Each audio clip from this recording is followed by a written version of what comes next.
Welcome to the Huberman Lab podcast, where we discuss science and science-based tools for everyday life. I'm Andrew Huberman, and I'm a professor of neurobiology and ophthalmology at Stanford School of Medicine. My guest today is Dr. Harold McGee. Dr. Harold McGee is a professor at Stanford University and world-renowned author on the topic of science and the chemistry of food and cooking. He has spent more than 4 decades researching and writing about this topic. His work is unique because it at once teaches us about why foods taste the way they do, as well as how to make essentially any food or drink taste better. I, like presumably most of you, absolutely love to eat. And for me, that's an understatement. I love food and eating. Today, Harold teaches us about everything from how certain types of cookware, the bowls, the pans you use, even the utensils you use, can change the taste of those foods, as well as simple things like adding a pinch of salt to anything bitter tasting, including coffee, yes, coffee, changes its chemistry and flavor for the better, and he explains why. We discuss the preparation of meat and this thing that we call savoriness, or the umami taste, and how it's brought about by heating proteins in very specific ways and how you can bring out more of those flavors, and how to get more of the healthy compounds such as polyphenols found in chocolate and cacao. And we cover the much debated issue of whether more expensive wines are truly better than less expensive ones in terms of their taste, or whether it's all a function of marketing. So if you're a seasoned cook, or perhaps you only know how to make a few basic dishes, or if your version of cooking is basically a protein shake and some oatmeal, this discussion with Harold McGee will let you understand the essential chemistry of food and cooking and how to prepare food that is far more enjoyable. As I said before, I love to eat, and this discussion taught me how to make the foods I love so much, meat, cheese, vegetables, fruit, starches, etc., all taste far better. And since eating is a big part of life, not just a way to support our health, I'm certain that everyone will glean useful knowledge and practical tools from Dr. McGee. Before we begin, I'd like to emphasize that this podcast is separate from my teaching and research roles at Stanford. It is, however, part of my desire and effort to bring zero cost to consumer information about science and science-related tools to the general public. In keeping with that theme, today's episode does include sponsors. And now for my discussion with Dr. Harold McGee. Dr. Harold McGee, welcome. Thank you, Dr. Huberman. I, like most people, love to eat. I also love food. I love the look of it. I love the smell of it. I love the anticipation of eating. And you've had a truly unique career.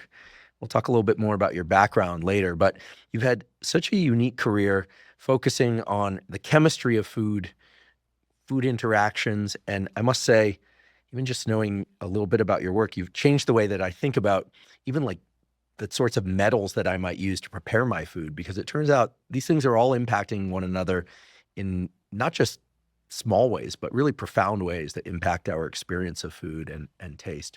So just to kick things off, is there any one wild food interaction chemistry fact that you just particularly find interesting?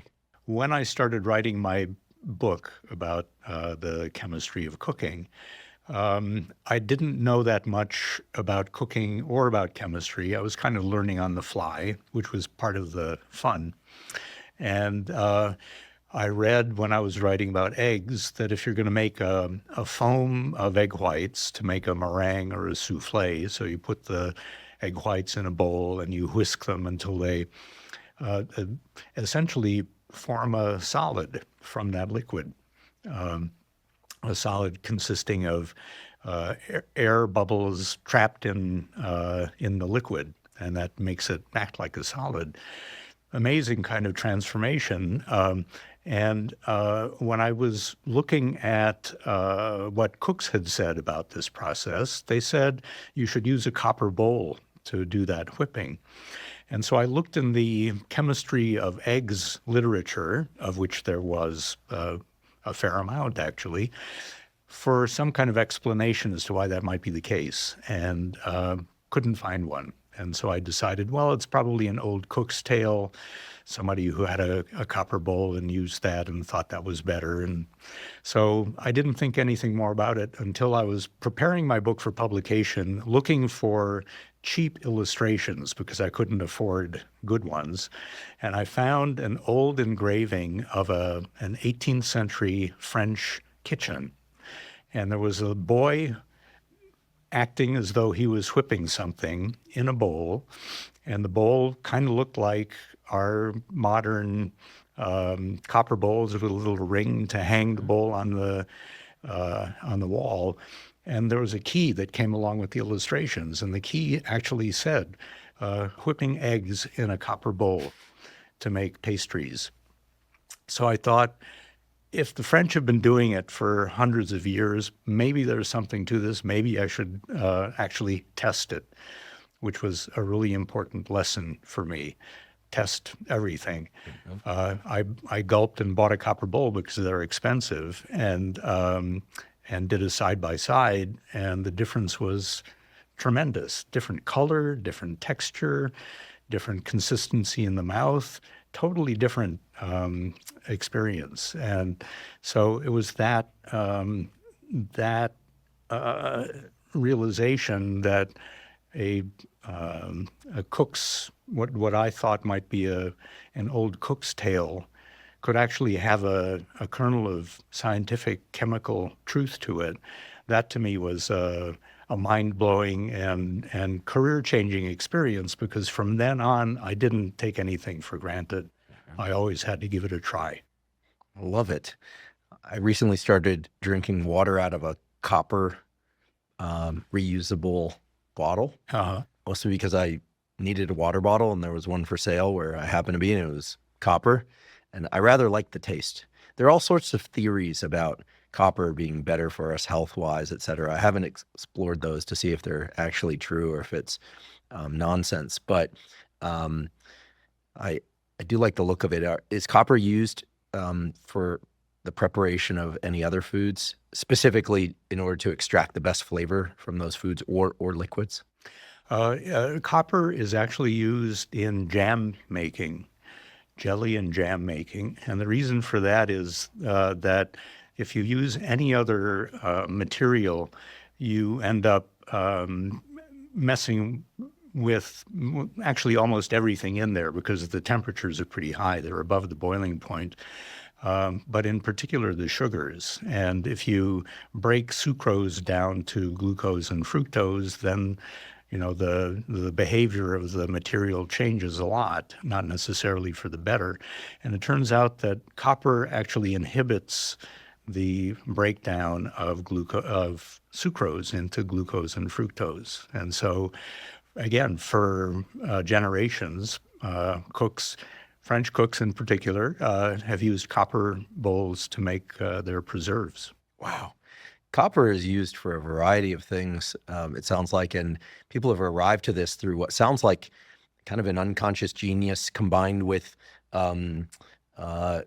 experimentation. When scientists got interested in cooking, they sometimes made claims and suggested changes that in fact were terrible ideas. The traditional way of doing things was actually much better. They had come up with a partial understanding of what was going on, and on the basis of that partial understanding, decided that they needed to correct cooks who, of course, weren't as smart as they were, and get them to change. And so you can see in the middle of the 19th century, some cookbooks published in England and the US having a subtitle. Back in the day, long subtitles were enjoyed. And so the subtitle would be, "In which the theories of Dr. Liebig have been as much as possible applied in the recipes." And Liebig was a genius biochemist, but on cooking, he kind of took his genius for granted and was wrong. The cooks knew better. Yeah, I love this notion of unconscious genius, that a field of people who are experimenting without any formal, rigorous coursework in a given area, like chemistry, can arrive at truths without understanding the mechanistic basis of those truths. Yeah. Actually, I think a lot of what we face nowadays in the sphere of health and nutrition is about that conflict. There are papers identifying mechanisms, but then they don't play out in clinical trials, which is and then there are people in the real world who are doing things for which there's really no peer-reviewed research, but you get the sense that maybe they're onto something, So it's a very interesting intersection of expertise and real world results. Yes. Yeah, or sometimes collision of the two. I'd like to take a quick break and acknowledge our sponsor, 8 Sleep. 8 Sleep makes smart mattress covers with cooling, heating, and sleep tracking capacity. One of the best ways to ensure a great night's sleep is to make sure that the temperature of your sleeping environment is correct. And that's because in order to fall and stay deeply asleep, your body temperature actually has to drop by about 1 to 3 degrees. And in order to wake up feeling refreshed and energized, your body temperature actually has to increase by about 1 to 3 degrees. 8 Sleep automatically regulates the temperature of your bed throughout the night according to your unique needs. 8 Sleep has just launched their latest model, the Pod 5, and the Pod 5 has several new important features. One of these new features is called Autopilot. Autopilot is an AI engine that learns your sleep patterns to adjust the temperature of your sleeping environment across different sleep stages. It also elevates your head if you're snoring, and it makes other shifts to optimize your sleep. The base on the Pod 5 also has an integrated speaker that syncs to the 8 Sleep app and can play audio to support relaxation and recovery. The audio catalog includes several NSDR, non-sleep deep rest scripts, that I worked on with 8 Sleep to record. If you're not familiar, NSDR involves listening to an audio script that walks you through a deep body relaxation combined with some very simple breathing exercises. NSDR can help offset some of the negative effects of slight sleep deprivation. And NSDR gets you better at falling back asleep should you wake up in the middle of the night. It's an extremely powerful tool that anyone can benefit from the first time and every time. If you'd like to try 8 Sleep, go to 8sleep.com/Huberman to get up to $350 off the new Pod 5. 8 Sleep ships to many countries worldwide, including Mexico and the UAE. Again, that's 8sleep.com/Huberman to save up to $350. Today's episode is also brought to us by Our Place. Our Place makes my favorite pots, pans, and other cookware. Surprisingly, toxic compounds such as PFASs or forever chemicals are still found in 80% of nonstick pans, as well as utensils, appliances, and countless other kitchen products.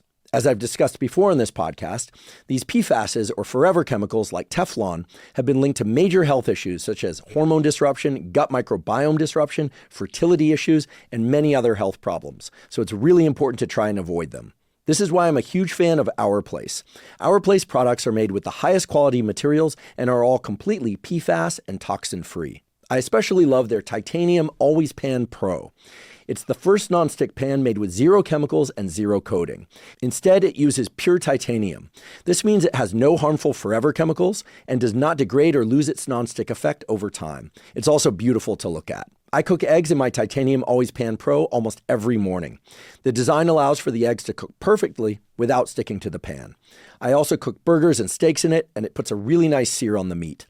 But again, nothing sticks to it, so it's really easy to clean, and it's even dishwasher safe. I love it, and I basically use it constantly. Our Place now has a full line of Titanium Pro cookware that uses its first-of-its-kind titanium nonstick technology. So if you're looking for non-toxic, long-lasting pots and pans, go to FromOurPlace.com/Huberman and use the code Huberman at checkout. Right now, Our Place is having their biggest sale of the season. You can get up to 30% off all products now through May 12th, 2025. With a 100-day risk-free trial, free shipping, and free returns, you can try Our Place with zero risk and see why more than 1 million people have made the switch to Our Place kitchenware. Again, that's FromOurPlace.com/Huberman to get up to 30% off. As I mentioned before, I love to eat, and we could talk about any of the different major food groups as an exploration of the chemistry of food. But I think one of the more interesting ones is the combination of heat and food, right? And very often people will ask me, like, is microwaving safe and things like that? And I've didn't ask me anything recently where I said, yes, indeed, microwaves are safe. You probably don't want to stand right in front of it in case the mesh protector isn't as effective as it might be. But yeah, it's heating things up from the inside. But we have all these different ways to heat up food. And we have ways to heat food and then cool food as a way to enhance the flavor of food.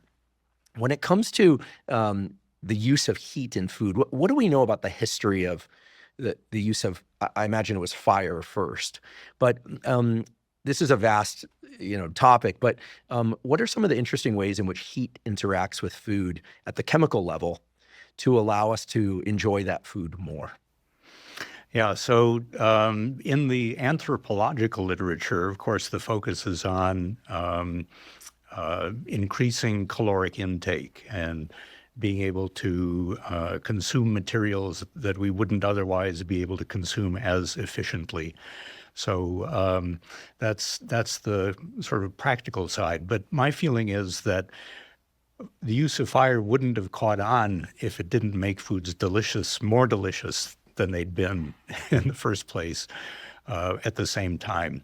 And in fact, probably people early on learned to associate particular sensory experiences with the nutritional value of what it was they were eating, and maybe even the safety, because if you kill a mammoth, you've got a lot of leftovers, and what do you do with them so that they don't spoil and make you sick later on?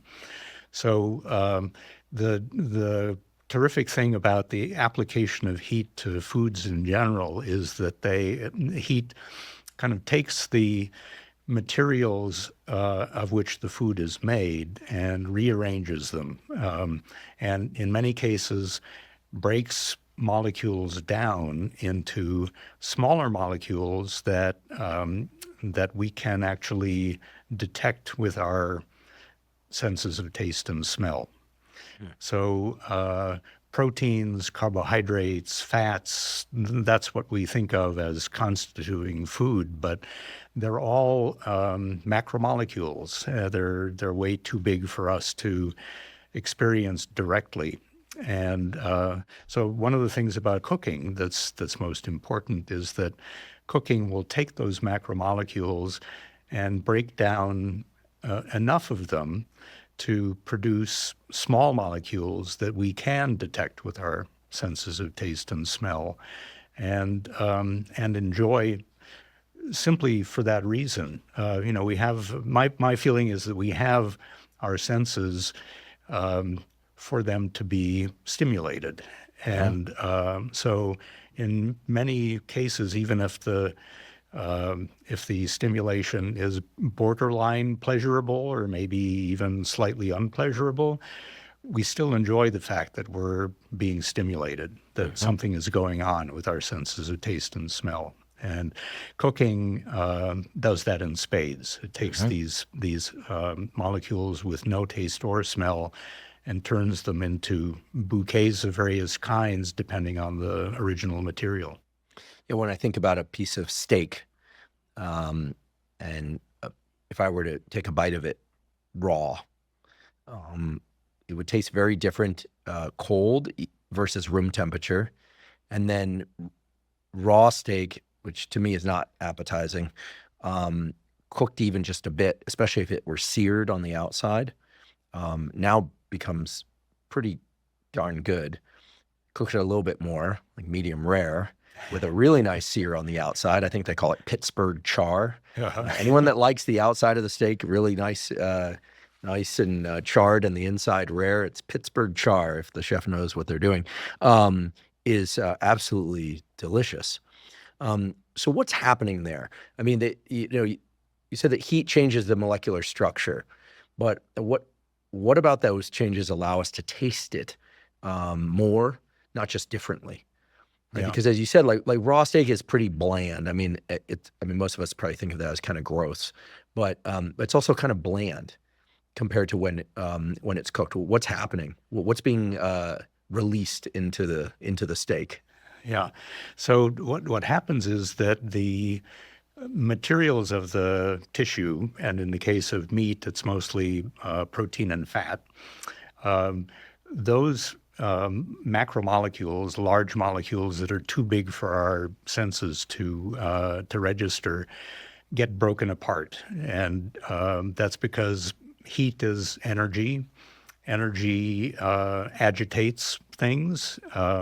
It agitates molecules at the surface of the food enough to break them apart into much, much smaller pieces. And it's those pieces that we're experiencing when we take a bite. The pieces are not only much smaller, but they're also reactive, so that they can react with each other. They can react with oxygen in the air surrounding the food. And so we end up with, if you did an analysis of the aroma coming off of some steak tartare and coming off of a Pittsburgh char, you're going to have very, very little noticeable, even with instrumentation, but off of the steak, a tremendous amount of volatile molecules, which are the ones that our noses detect. And then also molecules that are small enough to stimulate our taste receptors. So we have a handful, and we think of them as responding to sweet, sour, salt, bitter, umami tastes. We encounter those tastes in all kinds of things in everyday life, but when you cook a piece of meat to a high temperature and do a good amount of damage to that outer molecular surface, you generate molecules that can stimulate those receptors, even though they themselves are not sugars or salts or whatever. What I like to think of is just the alchemy of heat. You take this material, you add energy, and you transform it in ways that are delightful to us.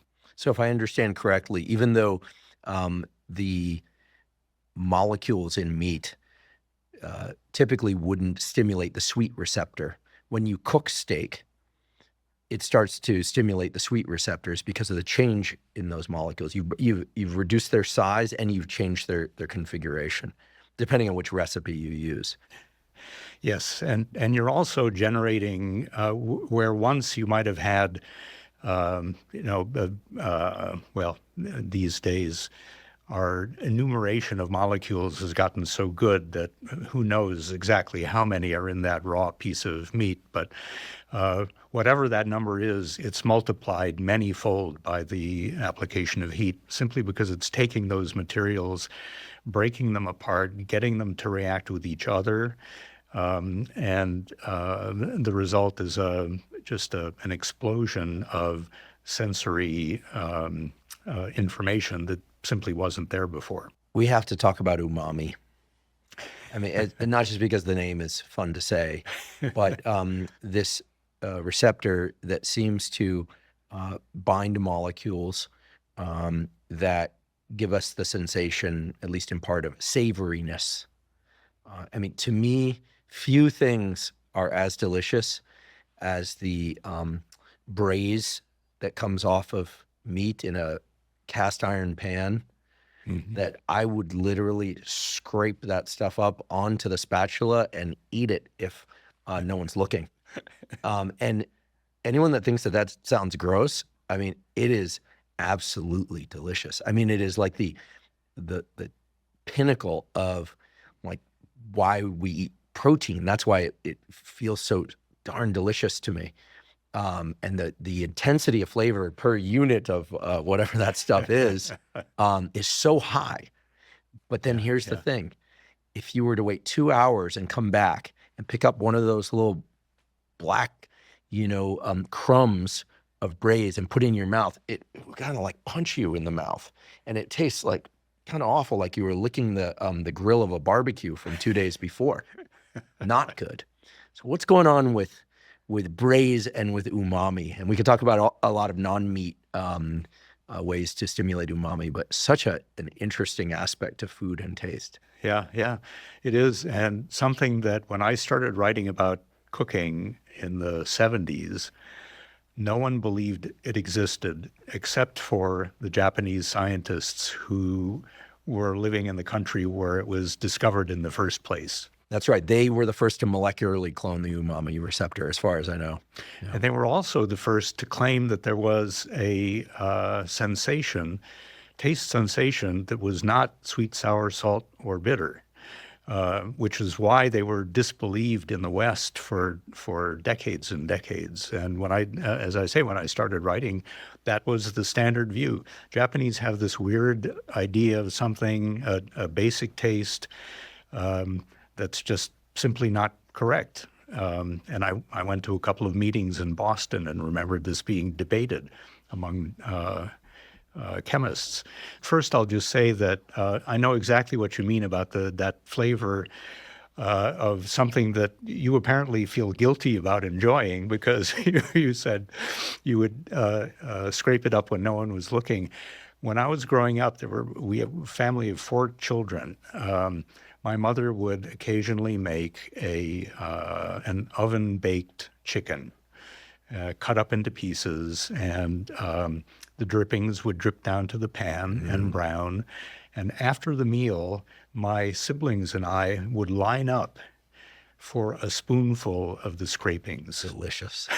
I can smell it and taste it just a bit.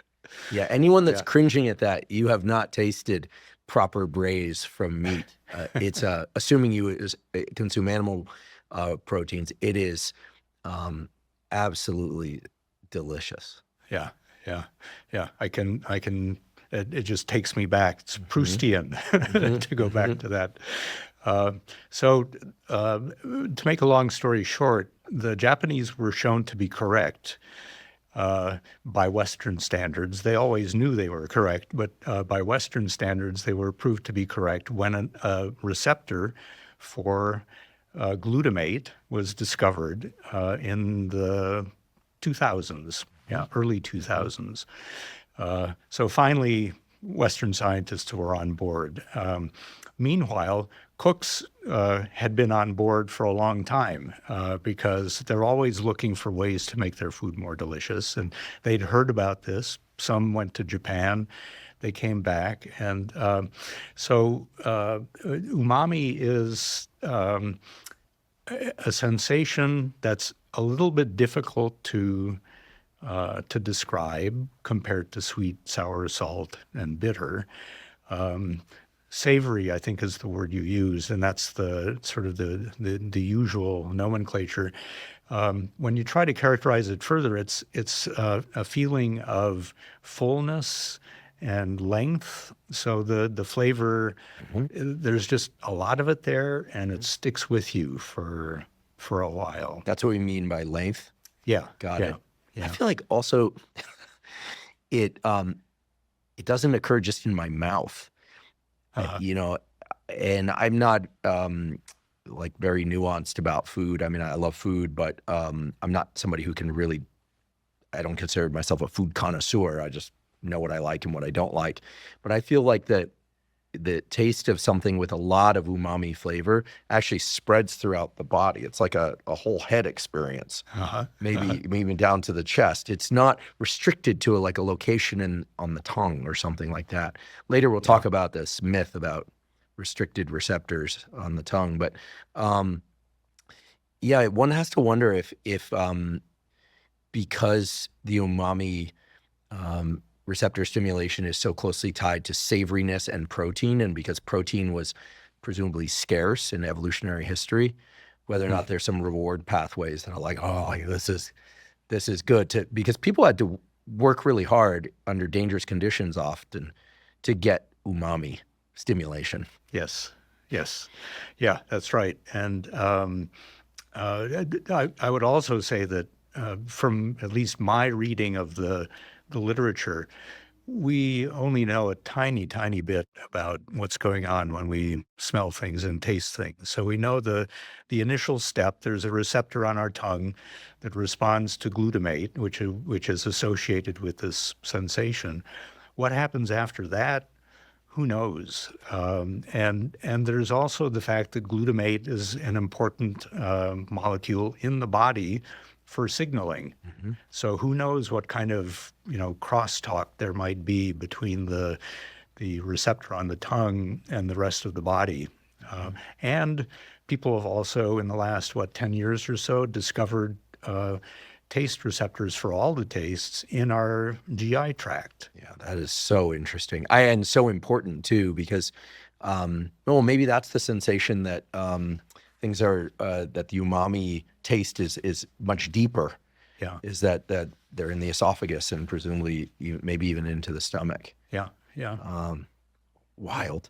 I heard that tigers have something like 10,000-fold more umami receptors than humans, but they have no sweet receptors. I don't know if that's true. Usually when you hear something like that, it's likely to be not completely true, but who knows? We look it up and someone will tell us in the comments, which upon hearing made me immediately want to try being a tiger for one day. Like, I can't even imagine how good meat tastes to carnivores that have that density of umami receptors. Yeah. But it raises another question too, which is, assuming that's true, would the absence of the sweet receptor perhaps make meat taste completely different?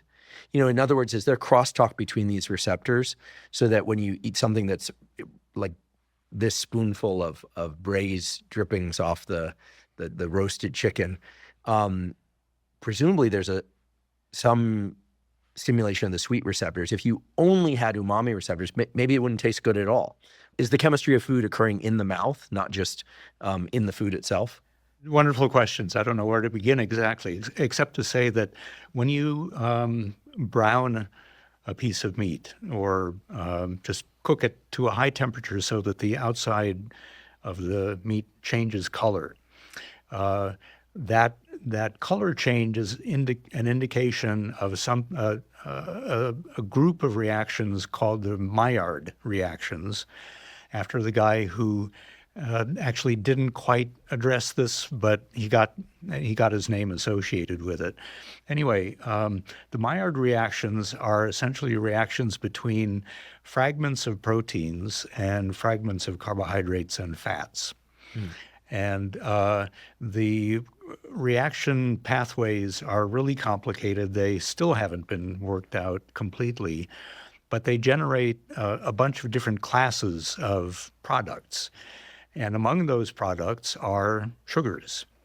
So you don't start out necessarily with sugars, but if you've got proteins and fats, you can make sugars simply with the alchemy of applying heat.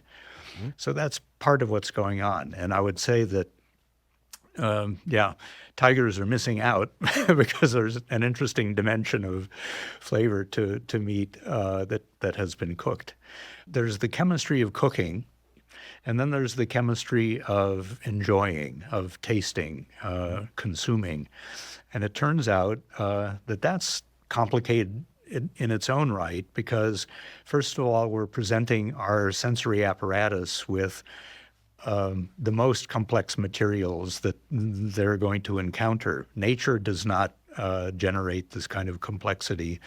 We're doing it for ourselves, and that's part, I think, of the great pleasure that we take from it.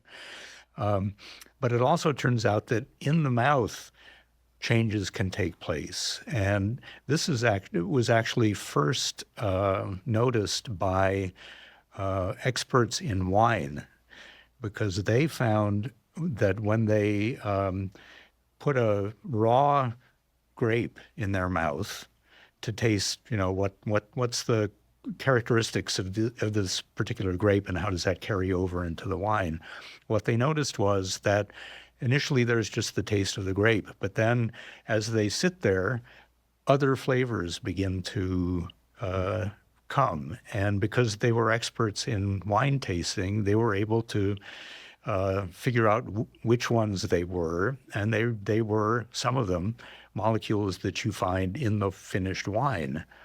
And it's just in your mouth. You've just chewed it.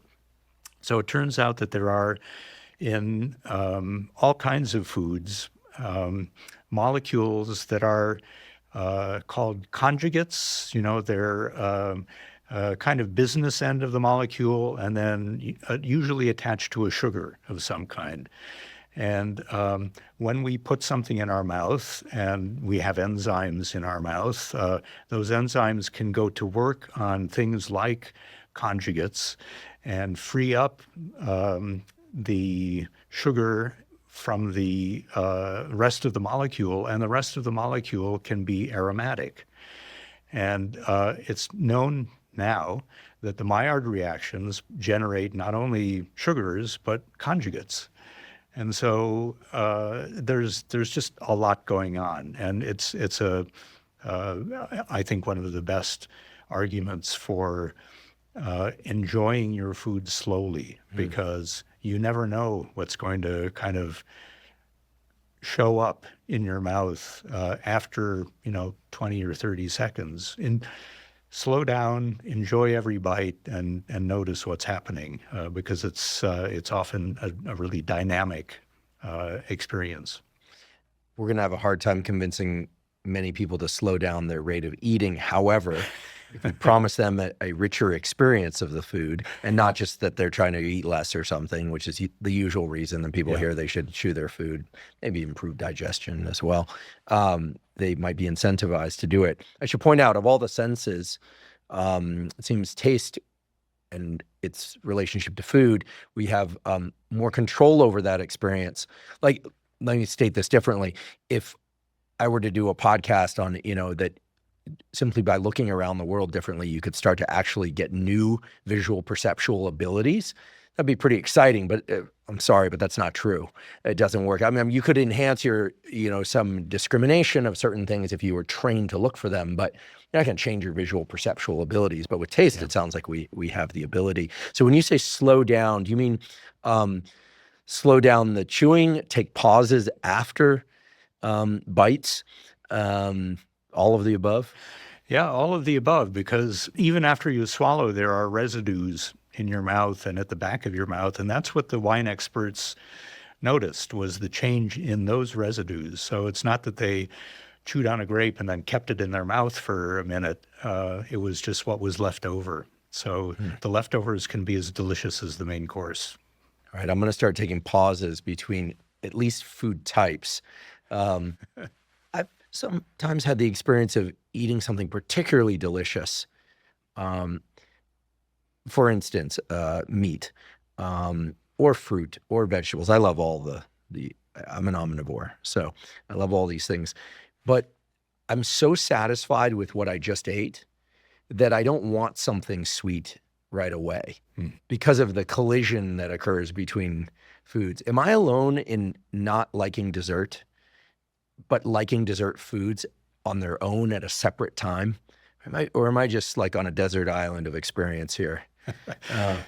No, I'm actually completely the same. I would prefer to have another half glass of wine than dessert, just simply to prolong the experience of the main part of the meal.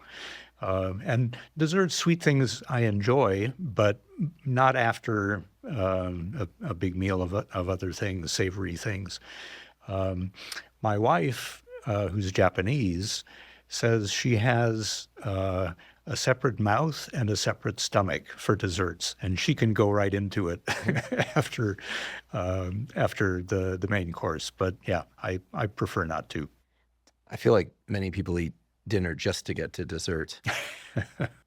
Let's actually talk about food order in the meal. Many years ago, I had a girlfriend who was from the south of France, from the Périgord. So she grew up in what is arguably one of the food capitals of the planet. People think French food, Paris, but actually people in the south of France are so serious about food that her family would spend most of the day and the night and the meal talking about the next meal or a previous meal. They would search for mushrooms with binoculars. If they spotted one in the neighbor's yard, they were like perplexed as to how to negotiate for that mushroom. You couldn't actually go steal the mushroom. That would be a cardinal sin. I mean, they are so serious about food, every aspect of it, as you know. And we used to get into these intense arguments about the order in which one is supposed to eat food. And, in her mind, it was soup first because it actually prepares the gut, and then always salad last. This whole notion of eating salad at the beginning of the meal was like heresy to everything that she had known and conceptualized about food. So I have to believe that whether one likes French food or not, that they're onto something.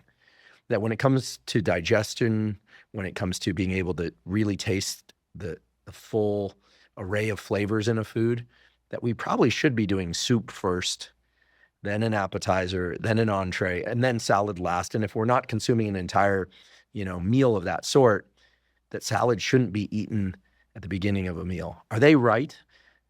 I'm pretty sure that she was right. She was right about most things. Very good question. And I guess my answer would depend on the audience. So, and I say that because, of course, if you go to a banquet in China, everything is served simultaneously. Really? They just slide it all out in front of you? Yeah. And do people eat everything in kind of mishmash Or order? there may be phases, but you're presented with many, many different dishes at each phase. Oh, I would be so overwhelmed. And it is overwhelming. And it's partly, well, I don't want to generalize. Maybe it has to do with perhaps emphasizing the abundance and generosity of the meal rather than focusing on the pleasure that you can get from each stage in it. Maybe it's maybe the French are more focused on the sensory experience, but there are many different ways to sequence dishes in a meal, and I think it does the French way of doing it does make a lot of sense. My family and I lived in the countryside near Toulouse for a year. And ate around with the neighbors and so on. And my daughter and son went to school where they were given a full hour for lunch, and it was a coursed lunch with all those different components. So it does make sense, I think, because having the soup come early helps, among other things, partly fill your stomach so that when you then go to the main course, you don't have to eat as much in order to be satisfied. And then the salad, the salad is coming, and it kind of refreshes you because the main course is usually on the heavy and rich side. Almost always. Yeah. Goose breast with foie gras was not uncommon in her household. Yes. And they were a middle-class home, I should mention. So it wasn't that people there were eating goose breast with foie gras because they were among the elite. It was the ham and cheese sandwich of the town. Yeah, basically. those are the local products, and the geese were probably being raised down the road. So, yeah. So I think the salad kind of closes out the main part of the meal and refreshes you a little bit. And then if you're going to have dessert, you're ready for it rather than being overwhelmed by yet another rich course. So I think it does make a lot of sense for that structure of a meal where you have those different courses. Yeah, this notion of cleansing the palate is kind of an interesting one.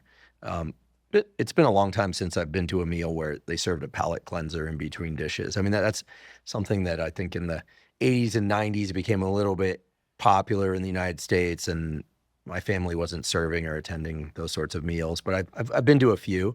It's kind of an interesting idea, but molecularly, chemically speaking, is that a real thing that you're going to wash out the flavor of what you just ate so that you can prepare for the next item on the menu, or is it more for show?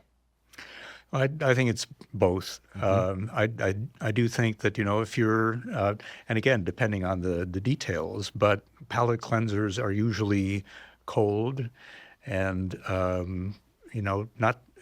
not too strong in any direction, a little bit tart often.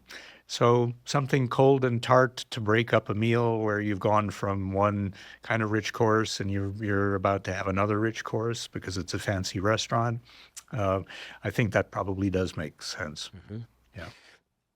My next question is a bit more of a human physiology question, but I think we're all familiar with the kind of taste intensity drift. I can't think of a better phrase, where, if you are used to drinking your coffee black and you start putting a little bit of cream in it, maybe a little bit of cream and a little bit of sugar, going back to black coffee feels like a step in the really bitter direction. Uh-huh. And then if you start adding more sugar or eating sweeter foods, it seems like we reset our threshold for what we consider too sweet.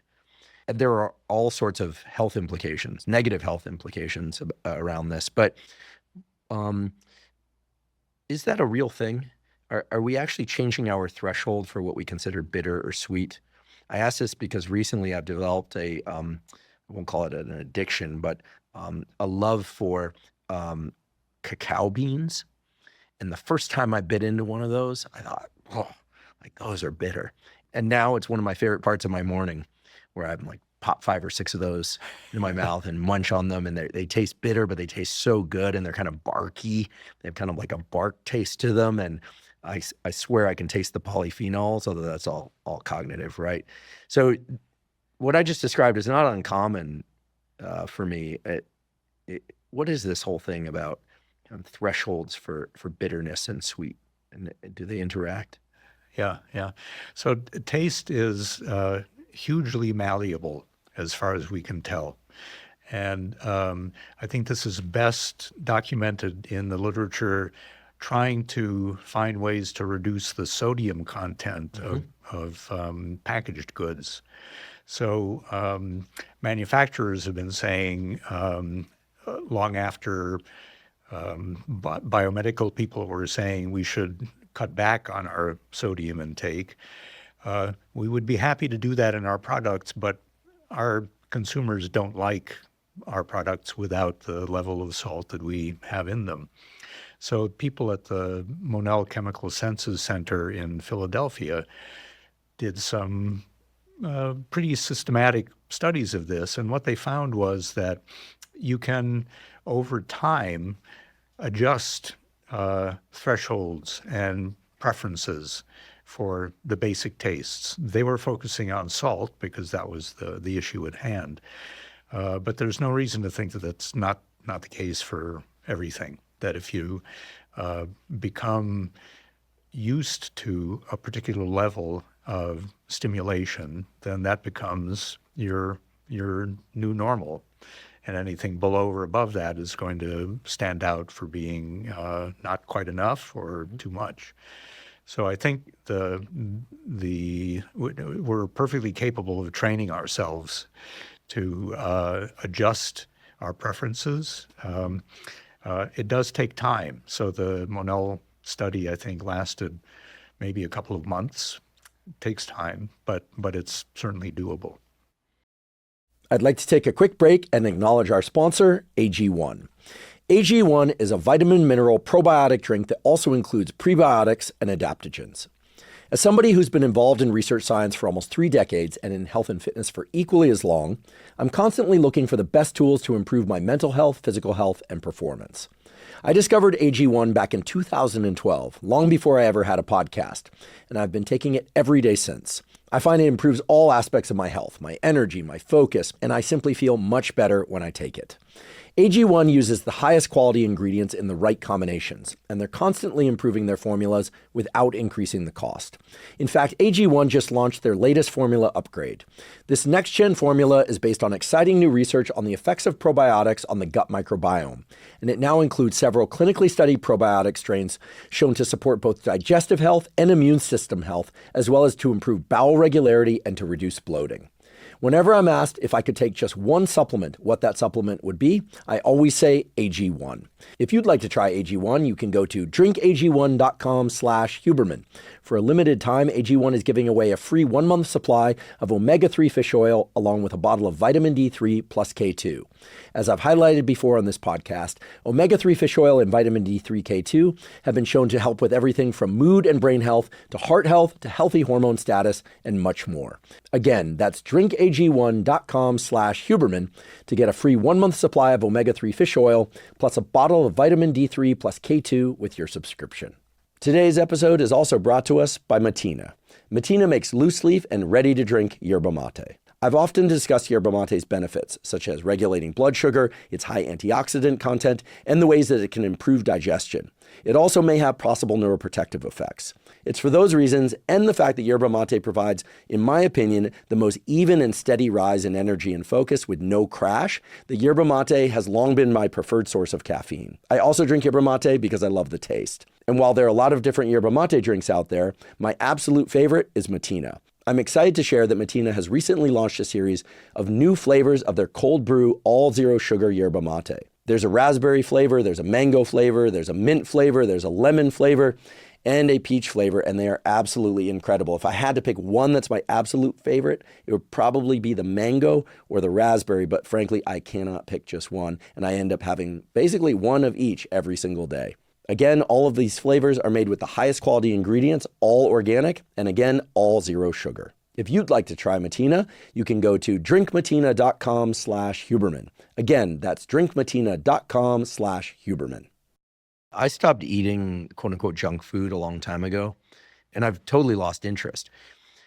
In parallel to that, I enjoy strawberries and vegetables and meat and fish and eggs and rice and oatmeal so much more with each successive year. Mm-hmm.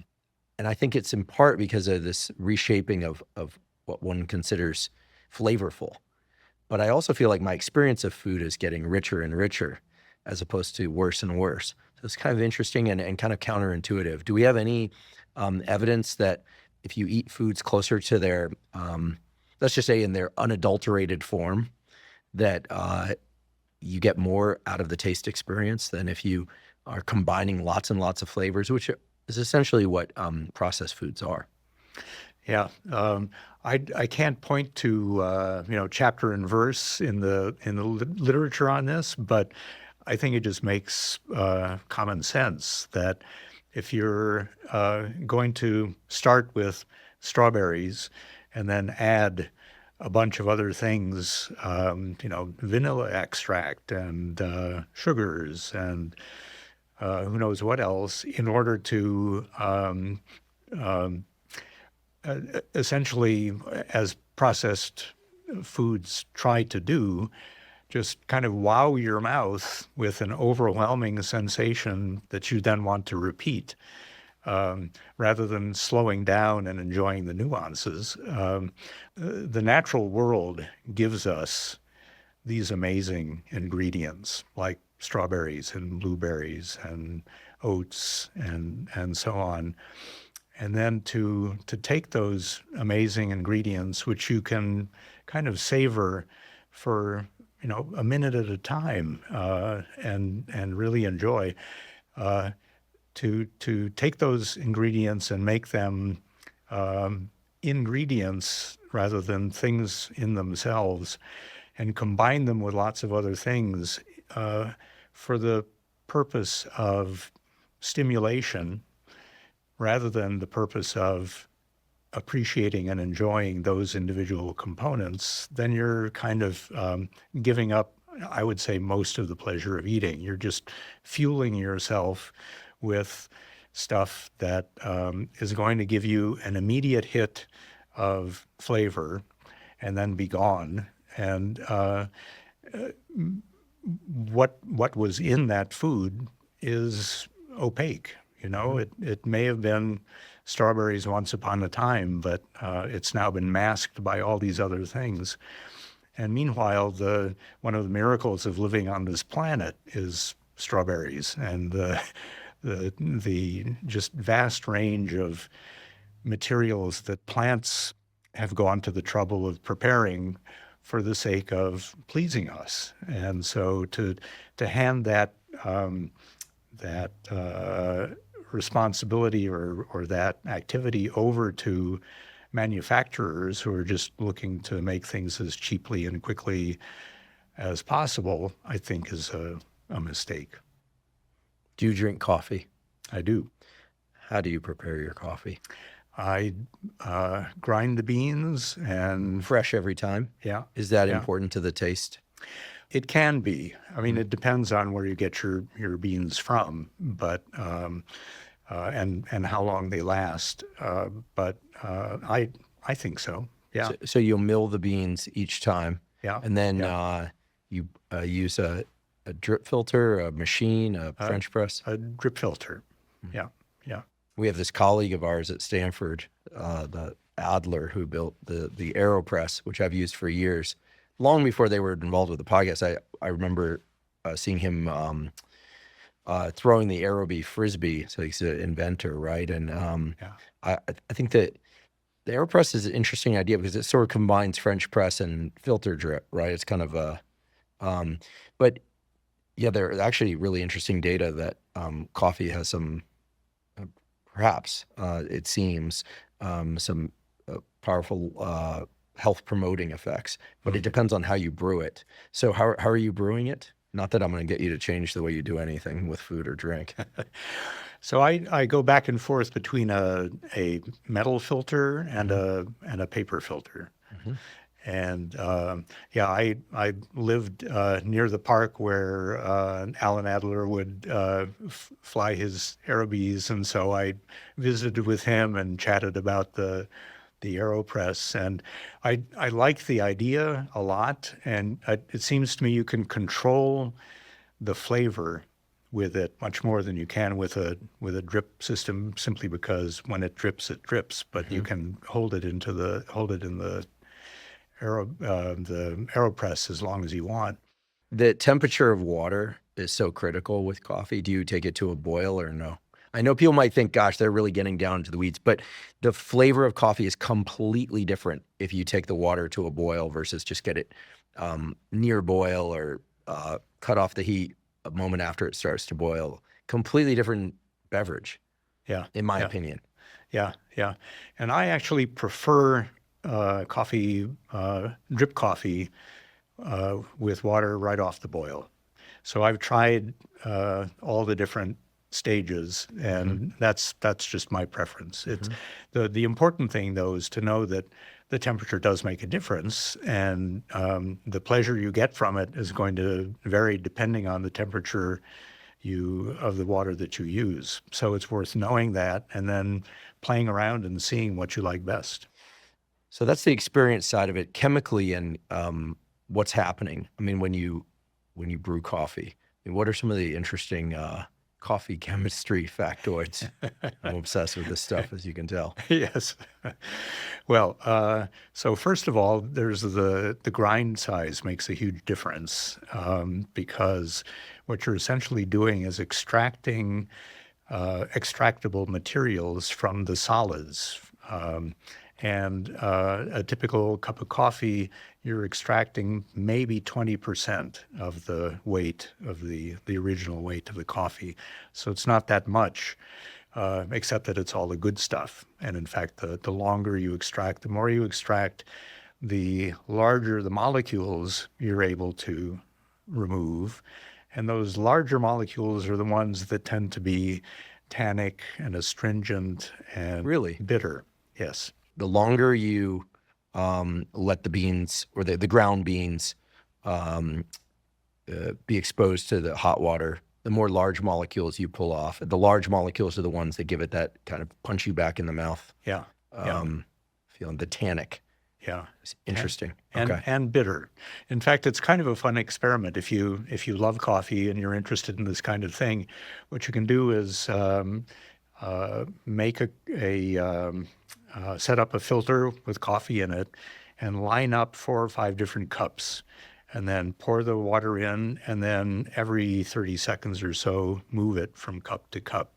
And you can see what comes out early and middle and late. And what comes out late are these larger molecules. And late is kind of synonymous, or you can think of using hotter water as the temperature equivalent of brewing later and later, that you're getting more stuff out. The word that comes to mind is stale. Coffee that's been on the coffee pot a long time. That seems to be the flavor you're describing when you pull these large molecules out. Is that right? Well, actually, I would say that the old, fortunately not so common anymore, the old coffee urn that you would have at conferences and things like that, or the one where you pump the Yeah. Yeah. Some people will know what we're talking about. Yeah. And the coffee has been in there for a couple hours probably. That to me is stale coffee, and that's changes in the smaller aromatic molecules as well as the larger ones. But I think the take-home lesson is that these little details make a difference, and if you're a stickler for coffee just the way you want it, then doing some of these experiments to see, what's on either side of the coffee that you brew usually is worth knowing about. I think everyone could afford to slow down their experience of consuming food for a variety of reasons, some of which you're mentioning, like just straight up better taste and taste experience. And also with beverages, I consume an ungodly amount of caffeine each day. I'm very caffeine tolerant. I actually can't drink coffee in the morning, but in the afternoon, I absolutely love it. It tastes aversive to me early in the day. I don't know why. I drink yerba mate early in the day and throughout the morning, and then in the afternoon, I like a cup of coffee, and the same cup of coffee tastes absolutely delightful in the afternoon. I don't know what it is. Yeah, that's mysterious to me too. Can't claim pregnancy either. So, because that's people who are pregnant report feeling kind of nauseous to certain tastes at one time of day versus another. Yeah. Is there anything else we can do with our coffee and tea? So the tannic flavor or the experience of a tea being too tannic is awful. It tastes metallic. But when tea's done right, it's very smooth. What is this tannic smooth thing in the context of tea? Is it the same thing, large molecules, small molecules? Yeah, it's basically the same thing. It also depends on, what's left in the tea leaf. So some teas are just by definition going to be more tannic than others because they have been treated differently in order to make the dried tea. I have 3 or 4 tea bushes in my backyard, and so I make tea every year. Whenever the new growth comes out, that's what you make tea with. What kind of tea do you make? That's the fun thing about having the bushes. I make all kinds, and I play around with them and, see what happens if I just, pluck a leaf and brew that, or pluck a leaf, let it wither in the sun, and then brew that, or do the various processing techniques that give you oolong, which is kind of medium manipulated, and then black tea is very heavily manipulated. But it's a whole spectrum, and it's a lot of fun to play with. And you're just putting these directly into hot water, or you put it in like a metal tea strainer? For most of them, what you have to do first is dry them. But then when I make tea, it's just leaves into a pot and then pouring the tea out. I make small pots so that I can try lots of different things. How do you dry them? That's another variable. So you can let them air dry. You can just out on the counter. Yeah. It takes. I live in San Francisco, so it's not very warm. So it takes a while for them to dry on the counter. But you can also. I put them in the toaster oven. I'll dry them. A lot of Chinese green teas even are dried in a wok. So I will do that. You heat them up in the wok. Yeah. Toaster oven. Somebody who's obsessed with yerba mate since I was a kid. I've been drinking yerba mate. And I love it, as people know. Fascinated by this. So, how much space does one of these plants take up? Well, so it totally depends. I bought mine originally as quarter meter tall, not exactly seedling because they are bushes, and so they get lignified pretty quickly. They're more. What's lignified? Sorry. Like a tree. So okay. Yeah, a solid base. Oh, like ligand. Okay, yeah. Lignified. Yeah. One of the cool things about being alive these days is that it used to be really hard to get your hands on these plants, but now it's very easy. You can go online. You can find many different sources at many different maturities. But the thing about making tea from tea plants is that what you're doing is plucking off the new growth. That's what you make tea from. It's not the older leaves, it's the very newest ones, which are the most metabolically active and have the most interesting stuff in them, interesting for us when we play with them. So you actually don't want to make tea from small plants. You want to let them grow bigger. And you can control the size from then on up. They're often grown in the shade for flavor purposes, and so growing them in the shade is actually fine. You don't have to have a sunny spot on your windowsill, although it'll grow faster in the sun. But shade-grown tea is actually preferred. And then they're a species of camellia. So they're, not that demanding. They need acidic soil, but apart from that, very easy to grow. I've had mine now for almost 20 years, and making tea from them is actually a great way to keep them in check. Otherwise they would take over the yard. Amazing. And then is it called tessiography? Do you do that too? The reading of tea leaves? I'm just joking. Tea leaf reading is probably never going to make it onto this podcast, and I'll probably upset some people by saying that.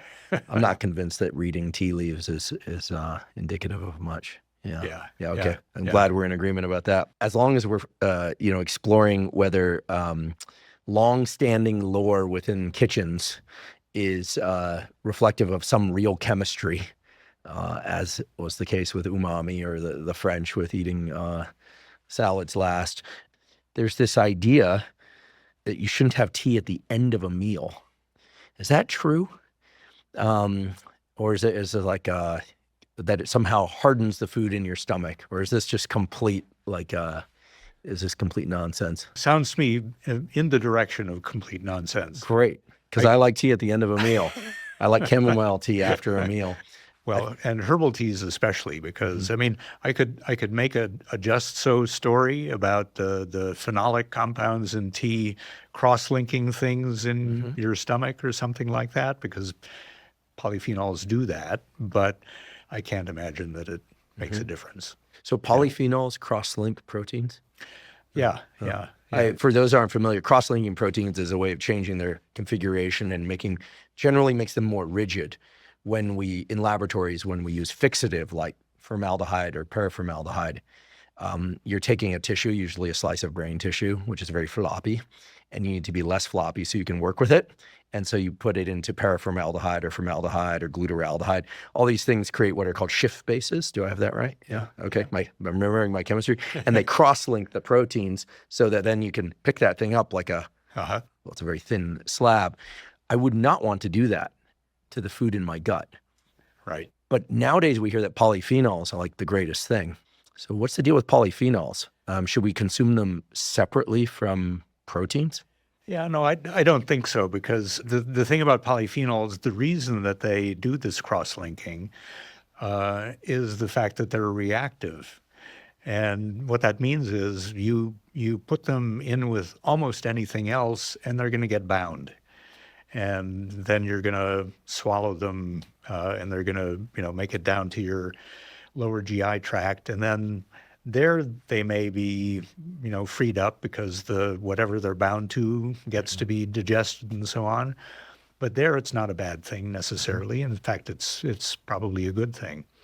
So, but the thing about polyphenols early on in the process, if you think about what would happen if, for example, you take milk and add some wine to it and let it sit, it'll curdle. And that's because the polyphenols are cross-linking the milk proteins. And so that's basically the kind of thing that's happening inside us. Years ago, there was a semi-popular diet, this was in the early 90s, that argued that you shouldn't combine carbohydrates and proteins, that you should actually eat them separately. And I've also heard it said that you want to eat fruit before a meal or away from meal, but not after a meal because it can give you digestive issues. I'm sure people differ tremendously in terms of what they can consume. I'm actually one of these people, if I have a stomach ache, it means something is seriously wrong. Yeah, I mean, I can eat everything except metal shavings and my stomach doesn't hurt. I don't get headaches or stomach aches. I get other things, but I don't get those. Some people are very sensitive to food combinations. They get stomach aches really easily.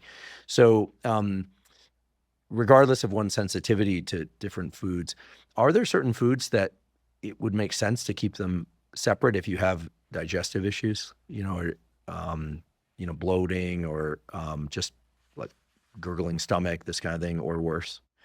Yeah. So my understanding is, well, first of all, I know for a fact that we have cycled through every possible permutation of these theories over the course of the last 150 years, with no one of them actually being touted now as the answer. So to me, what that says is there is no the answer for this kind of question, and that it really does depend on individual physiology and what people can tolerate for their own particular reasons. I don't think there are any principles by which you can choose to combine or not combine foods that would make a difference to your health.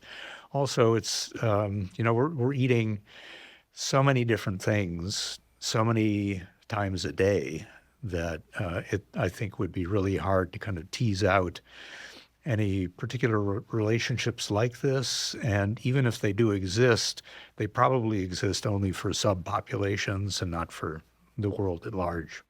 So translated, what I'm hearing is you have to figure out what works for you. Doesn't sound like you believe in one particular nutrition plan or diet according to any particular science, but it does sound like you leaning toward the idea that certain diets, for lack of a better word, will work better for different people. Yeah, I guess I would certainly say that it would depend on the individual, and I'm not sure that I would buy in necessarily to the idea of an optimal diet in the first place, because unless optimal included tremendously varied, which is kind of, in a way, the opposite of optimal. It's making sure to try a lot of different things all the time rather than hewing to one particular approach. So, I think we just don't know enough to say anything definitive. We talk about the ever problematic onions and garlic. There's a lot of chemistry around onions and garlic, most notably the crying caused by onions. What is the basis of the crying caused by onions, and how do we mitigate it? So plants in that family, the allium family, so onions and garlic are close relatives. The way that they defend themselves from animals that might want to eat them, and they're not fruits, they're actually roots or root-like structures that are meant to give rise to the next generation. So to the plant, they're very important. They're defended with these sulfur molecules that in the intact root are inactive. But then the moment the tissues are disrupted, enzymes get to work and generate from those precursors, kind of chemical warfare cylinders. The cylinders are opened, and we end up with these molecules that can fly through the air. They're volatile. We don't have to actually touch the onion. They come to us, these molecules, and they're meant to do exactly what they do, which is make us miserable. So the fact that they're volatile means that you can protect yourself by doing a couple of different things. You can wear goggles, which prevents volatile molecules from getting to your eyes. You can do the cutting interspersed with just a rinse in water, because the molecules are being generated at the surface that you're generating by doing the cutting. So if occasionally you just rinse those surfaces, then the volatiles go away and they don't bother you as much. You can also get non-pungent varieties of onions, which exist. Maui onions are the best known of those, and they just don't make those sulfur molecules so that they don't irritate us. I'm reminded that our colleague at Stanford, Dr. Sean Mackey, who runs the pain division, when he was on this podcast, he said that despite many years of traditional training in medicine and thinking that a lot of people's reported gut issues were perhaps psychosomatic and all this stuff, that he himself had the experience of getting a lot of gut pain at one point in his life, and not knowing what the origin was. And it seemed like it was after certain meals and not others. And he did all the necessary self-experimentation to pinpoint that it was onions that were causing this what sounded like pretty severe gastric issues and pain. And it was the histamines caused by ingesting onions, right? These little packets of molecules that cause inflammation. And so that in part converted him to this idea that, when people talk about their negative experiences with certain foods, that they're not making this stuff up, that it's very likely that they have some sort of food sensitivity. And I think now the landscape of quote unquote traditional medicine is starting to become more open to this. But in hearing what you just described, like these warfare molecules coming out of onions, stimulating a negative, they're designed to create an aversive reaction in animals that would eat them. And here we are eating these things.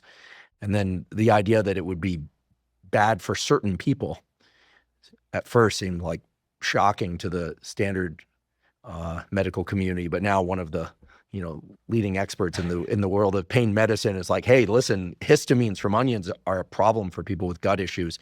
Sometimes, not always. So I think there's an interesting kind of intersection of food chemistry, individual experience, and where medicine is headed. It's not crazy. These are chemicals coming out of food. Yeah, makes sense. Yeah, exactly. And maybe the most prominent example of an aversive chemical being generated in foods that we love is capsaicin in peppers.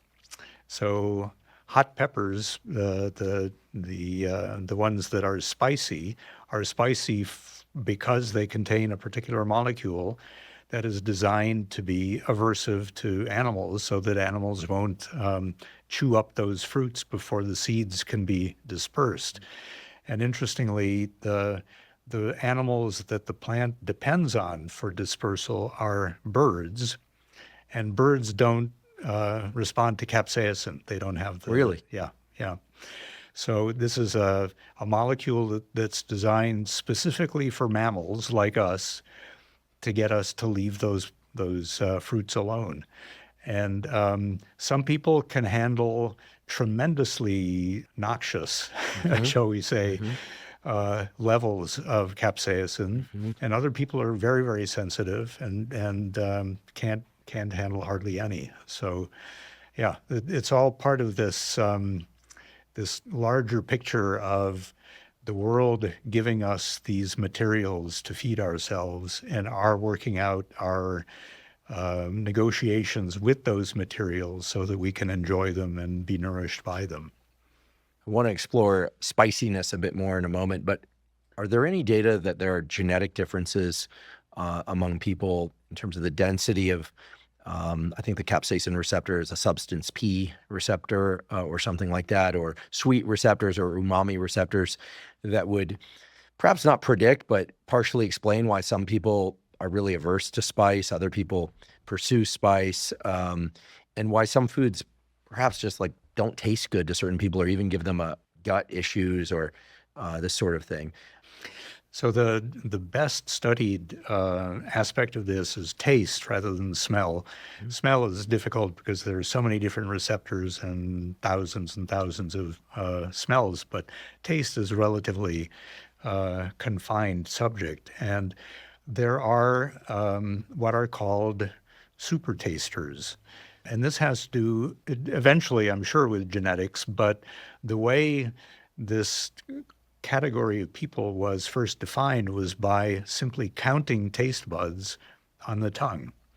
So they had a particular area in which they could look, and they stained the taste buds and then simply counted them, enumerated them on thousands of different people. And what they found was, as you might expect, there are some people with very, very few in a given area, and others where they're so crowded together you can barely count them. Wow. So high pixel density, low pixel density. Some people have the iPhone 1, some people have the iPhone, whatever we're on now, of 16 or something, or 13 density. Wow. Yeah. So clearly that's going to affect the way you experience whatever you put in your mouth. And the investigators gave the name supertaster to the people who had the highest density of receptors. It's unfortunate because the term does have connotations that really don't belong. It's just some people have lots of taste receptors and other people don't have very many. Well, I guess the question is, do the people who have higher density of taste receptors have better taste discrimination? Can they tell two foods apart or beverages apart on a dimension of, say, sweetness that somebody with lower density receptors can't? So that's a really good question, and I don't know exactly the answer to that, but what I do know is that you would think that supertaster sounds great. That's what I want, is to be able to taste more. In fact, supertasters are especially sensitive to bitterness and to acidity, to the point that foods that other people enjoy just fine, they find aversive simply because the sensation is overwhelming. So I used to teach a course at the French Culinary Institute, no longer with us, in New York, and we would often have chefs in the course along with just ordinary people. And we would do a taste test, to a proxy for counting the number of taste buds. You can give people a very bitter substance at a known level on a little piece of filter paper, and then ask people to rate, does this taste extremely bitter, kind of bitter, or what bitter? And the chefs would always be upset if they did not score as supertasters, because super means, you're a really good taster. But talk to them and you find out that it's often difficult for chefs to kind of match the flavor preferences of their customers. And one of the reasons for that can be that if you're a supertaster as a chef, you're going to dial down all kinds of things that to an ordinary taster may leave the food tasting bland. So it's something that there's no right thing to be, but if you're a professional in the food world, you need to know what you are and how to compensate for it if you need to. I'd like to take a quick break and acknowledge one of our sponsors, Function. Last year, I became a Function member after searching for the most comprehensive approach to lab testing. Function provides over 100 advanced lab tests that give you a key snapshot of your entire bodily health. This snapshot offers you with insights on your heart health, hormone health, immune functioning, nutrient levels, and much more. They've also recently added tests for toxins such as BPA exposure from harmful plastics and tests for PFASs or forever chemicals. Function not only provides testing of over 100 biomarkers key to your physical and mental health, but it also analyzes these results and provides insights from top doctors who are expert in the relevant areas. For example, in one of my first tests with Function, I learned that I had elevated levels of mercury in my blood. Function not only helped me detect that, but offered insights into how best to reduce my mercury levels, which included limiting my tuna consumption. I'd been eating a lot of tuna, while also making an effort to eat more leafy greens and supplementing with NAC and acetylcysteine, both of which can support glutathione production and detoxification. And I should say, by taking a second Function test, that approach worked. Comprehensive blood testing is vitally important. There's so many things related to your mental and physical health that can only be detected in a blood test. The problem is blood testing has always been very expensive and complicated. In contrast, I've been super impressed by Function's simplicity and at the level of cost. It is very affordable. As a consequence, I decided to join their scientific advisory board, and I'm thrilled that they're sponsoring the podcast.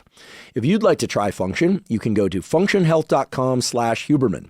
Function currently has a wait list of over 250,000 people, but they're offering early access to Huberman podcast listeners. Again, that's functionhealth.com/Huberman to get early access to Function.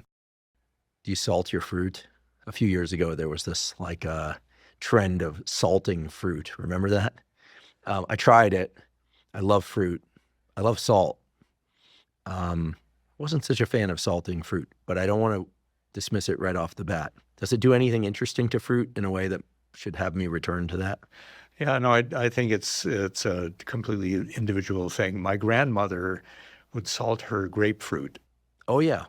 Oh, no, we would put sugar on our grapefruit when we were kids. Yeah, yeah. Sucrose. Okay. So she would salt her grapefruit. She would salt her grapefruit, and it turns out, we know now, that in fact, salt and bitter are kind of opposing sensations, and you can actually diminish the sensation of bitterness by upping the salt.